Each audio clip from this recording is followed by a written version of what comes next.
ادھر یہود کو جب اپنے طاغوت کعب بن اشرف کے قتل کا علم ہوا تو ان کے دھرم اور ضدی دلوں میں رعب کی لہر دوڑ گئی، اور ان کی سمجھ میں آ گیا کہ رسول اللہ نے جب یہ محسوس کر لیں گے کہ امن و امان کے ساتھ کھیلنے والوں، ہنگامے اور اضطرابات برپا کرنے والوں اور عہد و پیمان کا احترام نہ کرنے والوں پر نصیحت کارگر نہیں ہو رہی، تو آپ طاقت کے استعمال سے بھی گریز نہ کریں گے۔ اس لیے انہوں نے اپنے اس طاغوت کے قتل پر چوں نہ کیا، بلکہ ایک دم سادھے پڑے رہے، ایفائے عہد کا مظاہرہ کیا اور ہمت ہار بیٹھے، یعنی سانپ تیزی کے ساتھ اپنے بلوں میں جا گھسے۔ اس طرح ایک مدت تک رسول اللہ بیرون مدینہ سے پیش آنے والے متوقع خطرات کا سامنا کرنے کے لیے فارغ ہو گئے، اور مسلمان ان بہت سی اندرونی مشکلات کے بارے گراں سے سبکدوش ہو گئے جن کا اندیشہ انہیں محسوس ہو رہا تھا اور جن کی بو وقتاً فوقتاً وہ سونگھتے رہتے تھے۔ یہ غزوہ بحران ایک بڑی فوجی طلایہ گردی تھی جس کی تعداد 300 تھی۔ اس فوج کو لے کر رسول اللہ ماہ ربیع الاول سن 3 ہجری میں بحران نامی ایک علاقے کی طرف تشریف لے گئے۔ یہ حجاز کے اندر فرا کے اطراف میں ایک معدنیاتی مقام ہے، اور ربیع الاخر اور جمادی الاولیٰ کے 2 مہینے وہیں قیام فرما رہے۔ اس کے بعد مدینے واپس تشریف لائے۔ کسی قسم کی لڑائی سے سابقہ پیش نہ آیا۔ سریہ زید بن حارثہ جنگ احد سے پہلے مسلمانوں کی آخری اور کامیاب ترین مہم تھی جو جمادی الاخر سن 3 ہجری میں پیش آئی۔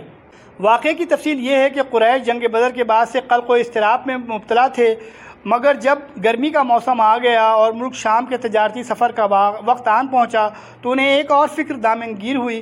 اس کی وضاحت اس سے ہوتی ہے کہ صفوان بن امیہ نے، جسے قریش کی طرف سے اس سال ملک شام جانے والے تجارتی قافلوں کا میر کارواں منتخب کیا گیا تھا، قریش سے کہا، محمد اور اس کے ساتھیوں نے ہماری تجارتی شاہراہ ہمارے لیے پرصعوبت بنا دی ہے، سمجھ میں نہیں آتا کہ ہم اس کے ساتھیوں سے کیسے نپٹیں۔ وہ ساحل چھوڑ کر ہٹتے ہی نہیں، اور باشندگان ساحل نے ان سے مصالحت کر لی ہے، عام لوگ بھی ان کے ساتھ ہو گئے ہیں۔ اب سمجھ میں نہیں آتا ہم کون سا راستہ اختیار کریں۔ اگر ہم گھروں میں ہی بیٹھے رہے تو اپنا مال بھی کھا جائیں گے اور کچھ باقی نہ بچے گا، کیونکہ مکے میں ہماری زندگی کا دار و مدار اس پر ہے کہ گرمی میں شام اور جاڑے میں حبشہ سے تجارت کریں۔ صفوان کے سوال کے بعد اس موضوع پر غور و خوض شروع ہو گیا۔ آخر اسود بن مطلب نے صفوان سے کہا، تم ساحل کا راستہ چھوڑ کر عراق کے راستے سفر کرو۔ واضح رہے کہ یہ راستہ بہت لمبا ہے، نجد سے ہو کر شام جاتا ہے اور مدینے کے مشرق میں خاص فاصلے سے گزرتا ہے۔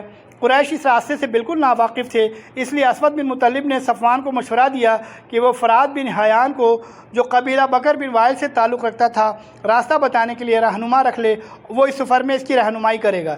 اس انتظام کے بعد قریش کا کاروان صفوان بن امیہ کی قیادت میں نئے راستے سے روانہ ہوا، مگر اس کارواں اور اس کے سفر کی پورے منصوبے کی خبر مدینہ پہنچ گئی۔ ہوا یوں کہ سلید بن نعمان جو مسلمان ہو چکے تھے، نعیم بن مسعود کے ساتھ جو ابھی مسلمان نہیں ہوئے تھے، بادانوشی کی ایک مجلس میں جمع ہوئے۔ یہ شراب کی حرمت سے پہلے کا واقعہ ہے۔ جب نعیم پر نشے کا غلبہ ہوا تو انہوں نے قافلے اور اس کے سفر کی پوری تفصیل بیان کر ڈالی۔ سلید پوری برق رفتاری کے ساتھ خدمت نبوی میں حاضر ہوئے اور ساری تفصیل کہہ سنائی۔ رسول اللہ نے فوراً حملے کی تیاری کی اور 100 سواروں کا ایک رسالہ حضرت زید بن حارثہ کلبی رضی اللہ عنہ کی کمان میں دے کر روانہ کر دیا۔ حضرت زید نے نہایت تیزی سے راستہ طے کیا اور ابھی قریش کا قافلہ بالکل بے خبری کے عالم میں قردہ نامی ایک چشمے پر پڑاؤ ڈالنے کے لیے اتر رہا تھا کہ اسے جا لیا اور اچانک یہ الغار کر کے پورے قافلے پر قبضہ کر لیا۔ صفوان بن امیہ اور دیگر محافظین کاروان کو بھاگنے کے سوا کوئی چارہ کار نظر نہ آیا۔ مسلمانوں نے قافلے کے رہنما فرات بن حیان کو، اور کہا جاتا ہے کہ مزید 2 آدمیوں کو گرفتار کر لیا۔ ظروف اور چاندی کی بہت بڑی مقدار جو قافلے کے پاس تھی اور جس کا اندازہ 1 لاکھ درہم تھا، بطور غنیمت ہاتھ آئی۔ رسول اللہ نے خمس نکال کر مال غنیمت رسالے کے افراد پر تقسیم کر دیا، اور فرات بن حیان نے نبی کے دست مبارک پر اسلام قبول کر لیا۔ بدر کے بعد قریش کے لیے یہ سب سے علم انگیز واقعہ تھا، جس سے ان کا قلق و اضطراب اور غم و علم میں مزید اضافہ ہو گیا۔ اب ان کے سامنے 2 ہی راستے تھے، یا تو اپنا کبر و غرور چھوڑ کر مسلمانوں سے صلح کر لیں، یا بھرپور جنگ کر کے اپنی عزت و رفتہ اور مجد گزشتہ کو واپس لائیں اور مسلمانوں کی قوت کو اس طرح توڑ دیں کہ وہ دوبارہ سر نہ اٹھا سکیں۔ قریش مکہ نے اس دوسرے راستے کا انتخاب کیا۔ چنانچہ اس واقعے کے بعد قریش کا جوش انتقام کچھ اور بڑھ گیا اور اس نے مسلمانوں سے ٹکر لینے اور ان کے دیار میں گھس کر ان پر حملہ کرنے کے لیے بھرپور تیاریاں شروع کر دیں۔ اہل مکہ کو مارکہ بدر میں شکست و ہزیمت کی جو ذکر اور اشراف کے قتل کا جو صدمہ برداشت کرنا پڑا تھا، اس کے سبب وہ مسلمانوں کے خلاف غیظ و غضب سے کھول رہے تھے، حتیٰ کہ انہوں نے اپنے مقتولین پر آہ و فغاں کرنے سے بھی روک دیا تھا اور قیدیوں کے فدیے کے ادائیگی میں بھی جلد بازی کا مظاہرہ کرنے سے منع کر دیا تھا تاکہ مسلمان ان کے رنج و غم کی شدت کا اندازہ نہ کر سکیں۔ پھر انہوں نے جنگ بدر کے بعد یہ متفقہ فیصلہ کیا کہ مسلمانوں سے ایک بھرپور جنگ لڑ کر اپنا کلیجہ ٹھنڈا کریں اور اپنے جذبہ غیظ و غضب کو تسکین دیں، اور اس کے ساتھ ہی اس طرح کی مارکہ آرائی کی تیاری بھی شروع کر دی۔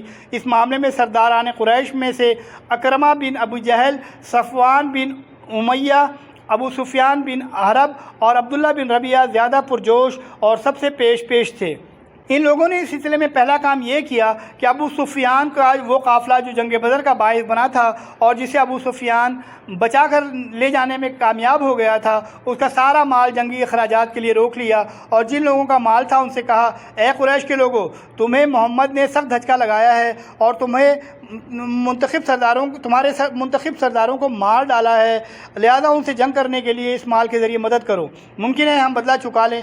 قریش کے لوگوں نے اسے منظور کر لیا، چنانچہ یہ سارا مال جس کی مقدار 1000 اونٹ اور 50,000 دینار تھی، جنگ کی تیاری کے لیے بیچ ڈالا گیا۔ اسی بارے میں اللہ نے فرمایا ہے کہ جن لوگوں نے کفر کیا وہ اپنے اموال اللہ کی راہ سے روکنے کے لیے خرچ کریں گے، تو یہ خرچ تو کریں گے لیکن پھر یہ ان کے لیے باعث حسرت ہوگا، پھر مغلوب کیے جائیں گے۔ پھر انہوں نے رضاکارانہ جنگی خدمت کا دروازہ کھول دیا کہ جو احابیش، کنانہ اور اہل تہامہ کے مسلمانوں کے خلاف جنگ میں شریک ہونا چاہیں وہ قریش کے جھنڈے تلے جمع ہو جائیں۔ انہوں نے اس مقصد کے لیے ترغیب و تحریض کی مختلف صورتیں بھی اختیار کیں، یہاں تک کہ بنو ارہ شاعر جو جنگ بدر میں قید ہوا تھا اور جس کو رسول اللہ نے یہ عہد لے کر کہ اب وہ آپ کے خلاف کبھی نہ اٹھے گا، عذرائے احسان بلا فدیہ چھوڑ دیا تھا، اسے صفوان بن امیہ نے ابھارا کہ وہ قبائل کو مسلمانوں کے خلاف بھڑکانے کا کام کرے اور اسے یہ عہد کیا کہ اگر وہ لڑائی سے بچ کر زندہ سلامت واپس آیا تو اسے مالا مال کر دے گا، ورنہ اس کی لڑکیوں کی کفالت کرے گا۔ چنانچہ ابو عزہ نے رسول اللہ سے کیے ہوئے عہد و پیمان کو پس پش ڈال کر جذبات غیرت و حمیت کو شعلہ زن کرنے والے اشعار کے ذریعے قبائل کو بھڑکانا شروع کیا۔ اس طرح قریش نے ایک اور شاعر مسافہ بن عبد مناف جوہمی کو اس مہم کے لیے تیار کیا۔ ادھر ابو سفیان نے غزوہ سوائق سے ناکام و نامراد بلکہ سامان رز کی ایک بہت بڑی مقدار ہاتھ دھو کر واپس آنے کے بعد مسلمانوں کے خلاف لوگوں کو ابھارنے اور بھڑکانے میں کچھ زیادہ ہی سرگرمی دکھائی۔ پھر آخر میں سریہ زید بن حارثہ کے واقعے سے قریش کو جس سنگین اور اقتصادی طور پر کمر توڑ خسارے سے دوچار ہونا پڑا، انہیں جس قدر بے اندازہ رنج و علم پہنچا، اس نے آگ پر تیل کا کام کیا، اور اس کے بعد مسلمانوں سے ایک فیصلہ کن جنگ لڑنے کے لیے قریش کی تیاری کی رفتار میں بڑی تیزی آ گئی۔ چنانچہ سال پورا ہوتے ہی قریش کی تیاری مکمل ہو گئی اور ان کے اپنے افراد کے علاوہ ان کے حلیفوں اور احابیش کو ملا کر مجموعی طور پر کل 3000 فوج تیار ہوئی۔ قائدین قریش کی رائے ہوئی کہ اپنے ساتھ عورتیں بھی لے چلیں تاکہ حرمت و ناموس کی حفاظت کا احساس کچھ زیادہ ہی جذبہ جان سپاری کے ساتھ لڑنے کا سبب بنے، لہذا اس لشکر میں ان کی عورتیں بھی شامل ہوئیں جن کی تعداد 15 تھی۔ سواری و بردباری کے لیے 3000 اونٹ تھے اور رسالے کے لیے 200 گھوڑے۔ ان گھوڑوں کو تازہ دم رکھنے کے لیے انہیں پورے راستے میں بازو میں لے جایا گیا، یعنی ان پر سواری نہیں کی گئی۔ حفاظتی ہتھیاروں میں 700 زرہیں تھیں۔ ابو سفیان کو پورے لشکر کا سپہ سالار مقرر کیا گیا۔ رسالے کی کمان خالد بن ولید کو دی گئی اور اکرمہ بن ابو جہل کو ان کا معاون بنایا گیا۔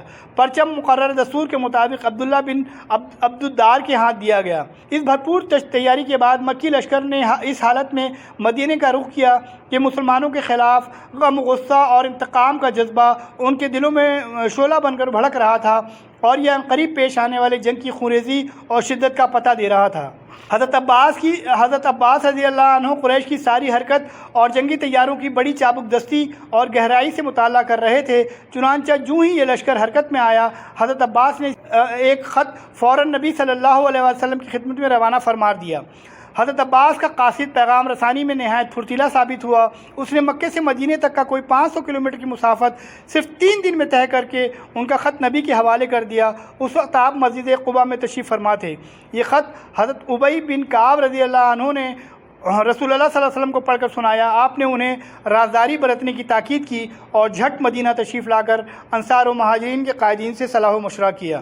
اس کے بعد مدینے میں عام لام بندی کی کیفیت پیدا ہو گئی۔ لوگ کسی بھی اچانک صورتحال سے نپٹنے کے لیے ہمہ وقت ہتھیار بند رہنے لگے، حتیٰ کہ نماز میں بھی ہتھیار جدا نہیں کیا جاتا۔